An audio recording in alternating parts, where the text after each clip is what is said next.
السلام عليكم ورحمة الله وبركاته، ازيكم عاملين ايه؟ يا رب تكونوا بخير. ايه رأيكم في المنظر؟ أكلة تحفة جايلكم بيها النهاردة، أنا متأكدة 100% كالعادة إن شاء الله هتعجبكم. أنا زهرة هدو ودي قناتي، لو حابين تشوفوا الوصفة ياريت كملوا معايا بقية الفيديو. بس حبيت أوريكم ايه ال- الشكل من جوا عامل ازاي. دي كبة أو كبة أو كبيبة بلهجتنا احنا، لكن هي السورية كبة. كبة بس فإن شاء الله ناجحة 100% برضو وهتعجبكم. أول حاجة بقى المقادير بتاعتها طبعا لحمة وبرغل، برغل ناعم اللي هو بالشكل ده. أنا كنت أجيب قبل كده اسمه ايه فريك ممكن واطحنه يبقى مكسور شوية، بس كان بيغلبني هالنوعية دي كانت بتطلع عيني، فاكتشفت ان لأ، يعني أجيب برغل ناعم أحسن بكتير، أو هو أصلا بتاع الكبة. هو كيس نص كيلو. هعمل ايه بقى فيه؟ هغسله كويس خالص وبعد كده انقعه بشوية مية قليلة على اساس بعد كده يشرب ميته واشتغل بيه. لازم اغسله كويس عشان بيبقى فيه شوية شوائب يعني. الكبة دي طعمها تحفة ورائع. انا يعني ماليش زمان بعملها، احنا يعني مصريين مش بتاعتنا اساسا، هي سورية يعني. فتحفة، كنت حاسة صعبة وازاي هعرف اعملها، بس ليه يمكن كام سنة 5 6 سنين بعملها فبتنجح، بس مش بعملها كتير. باحسها متعبة شوية بتاخد وقت، فايه بعملها كده يمكن مرتين في السنة.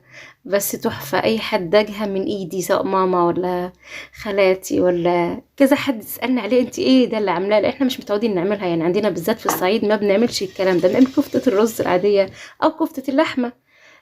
لكن دي لا، بس طعمها تحفة تحفة تحفة. فحبيت اوريها لكم بطريقتي بقى للناس، لناسي كمان اللي ما يعرفوش طريقتها، لكن في ناس كتير اكيد تعرفها. اول حاجة هعمل ايه برضو؟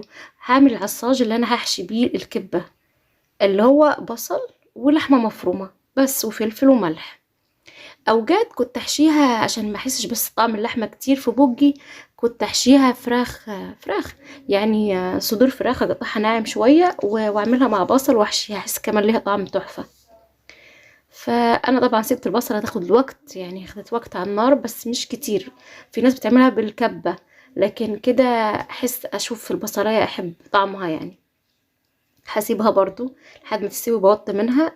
في الوقت ده انا فرمت بصلتين كبار، يعني نص كيلو ده هياخد ايه بصلتين كبار ونص كيلو لحمه او اكتر يعني. اللحمه تكون فيها دهن، بس انا اللحمه دي اللحمه اللي احنا بنسلقها او بناكلها عادي يعني.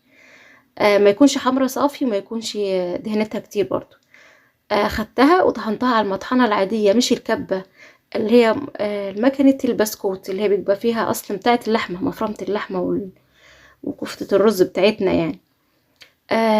نعمتها جامد جامد، وبعد كده هعمل البصلتين دول في الكبة، مش عايزة شكلهم يبان لأن يبقوا ناعمين على الآخر.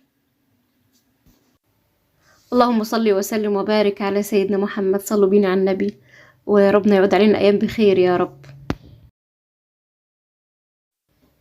أنا جبت صينية كبيرة عشان أعرف أحط كل المكونات على بعض، عشان هتبقى كتيرة شوية الحاجات. فطبعا زي ما شايفين أول حاجة البصل، وهحط عليه اللحمة اهي ناعمة قوي، وهحط عليها البرغل الناعم. انا لقيت المية بتاعته شربها خلاص يعني، في بيبقى اثر مية خفيفة كده فمرضيش اعصرها، حسيت انه خلاص شربها. في ناس ما بتنجحوش خالص، بتغسله بس وتسيبه وبتضيف له المية لما بتعجن فيه كده. بس انا برضو الخطوة دي ان انا شربت المية ده احسن بالنسبة لي. ليه؟ لان انا هطهنها تاني على مكنة الايد اللي هي مكنة المفرمة دي، الحديد. بس قبل ما اطحن برضو الحاجات دي كلها تاني عشان لازم تنعم، لازم تتعجن تنعم. احط فيها 7 بهارات، انا بس ما بكترش توابل قوي من اللي هي بتدي طعم اوفر او احس اني باكل توابل. البابريكا كترت شويه لان ملهاش طعم. احط برضو معلقتين كزبره ناشفه، وشويه عارفين التوابل دي نص معلقه صغيره كان فيها جوز الطيب، جرنفل، حبهان بس خفيف جدا برضو، وشوية فلفل اسود، وخلاص هعجنها كويس زي ما شايفين كده، عشان بعدين ايه تبقى لما احطها في المكنة تبقى كلها طعم واحد. او بس مش عارف حطيت الملح ولا لا. تقريبا حطيته، تقريبا حطيته اول حاجه قدامكم. المهم زي ما شفتوا انا طبعا طحنتها 3 مرات ورا بعض، بس انا جبت لكم النتيجه في الاخر. زي ما شايفين لونها اتغير من البابريكا، وكمان جمدت. يعني الاول كانت باينه مفرفته من ايديا كده، لكن بعد ما طحنتها كويس وقعدت مسكت. وده كويس، ما يكونش ماسكه خالص، ما يكونش طريه خالص. لو حسيتوها طريه قوي لازم تحطوا لها حاجه تمسكها، ممكن بقسماط. بس انا عشان اصبحها او مش هصبحها، اعملها على شكل الكبه. احط ايه ميه، لازم ابل بيها ايديا، واحط فيها معلقه نشا. زي ما شفتوا اللحمه كانت استوت خالص وبردت طبعا تماما عبال ما فرمت الخليط بتاعي يعني. هوريكم انا بعملها ازاي. اللي ما يعرفش طبعا هي ايه، سهله قوي قوي.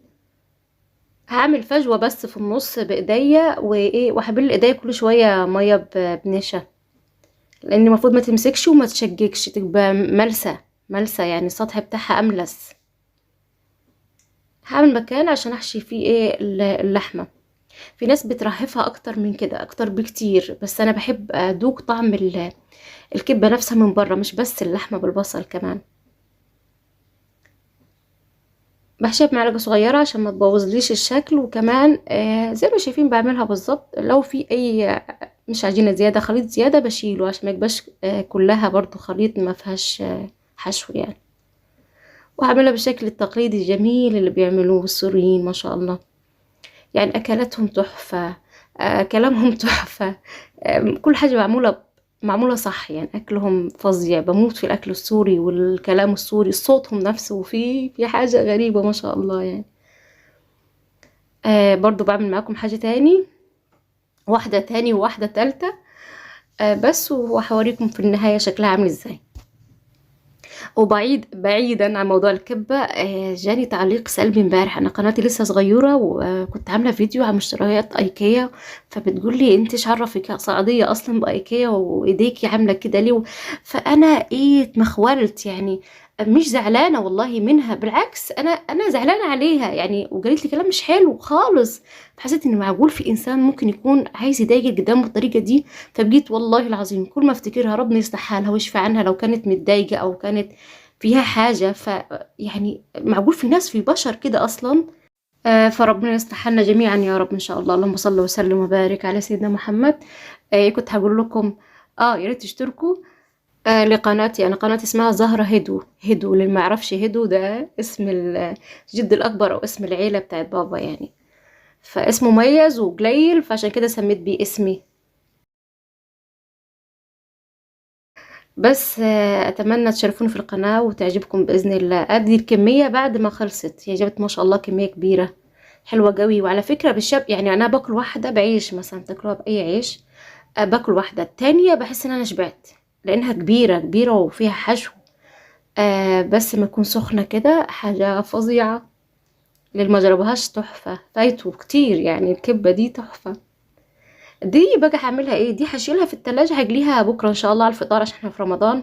فانا بعمل ده قبل السحور طبعا. فقلت ايه، اجلي شوية وادوقها واوريها لكم.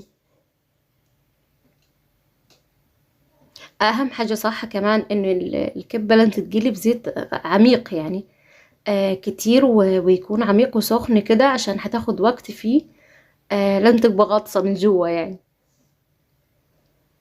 فانا ايه، جريت لي كام واحدة كده قد طبق. الباقي شلته في التلاجة، ان شاء الله هجلي منه بكرة باذن الله. قبل الفطار. وهودي منه لكذا حد، لانه انا عارفه كذا حد بيعجبهم الكبه اللي انا بعملها، وهيشوفوا الفيديو هيقول لي انتي عملتي دي وفين. فانا باذن الله هدوقها لكم قبل ما انزل الفيديو باذن الله. ادي بعد وقت المفروض تبقى ايه المعامله برأفه شويه. انا جبت طبق وحطيت عليه ورقه مطبخ او منديل. هي بتبقى طرية شوية مش ناشفة. طرية بتبقى أنجح بعدين يعني، لما بتيجي تاكلوها تحسوها أحلى من الناشفة، بتشجج الناشفة شوية. فأنا إيه بسلكها شوية، بقلبها بالراحة عشان بس إيه مش بس تحمر خالص من تحت وأقلبها بعدين لما تحمر من فوق يبقى الجوانب مش واخدة اللون. فجبت شوكة كده عشان أقلبها برأفة. وهسيبها برضو لأني أنا لازم أخليها بدرجة لون معين. لازم تبقى حمرا، مش بس تبقى نصها أبيض ونصها أحمر.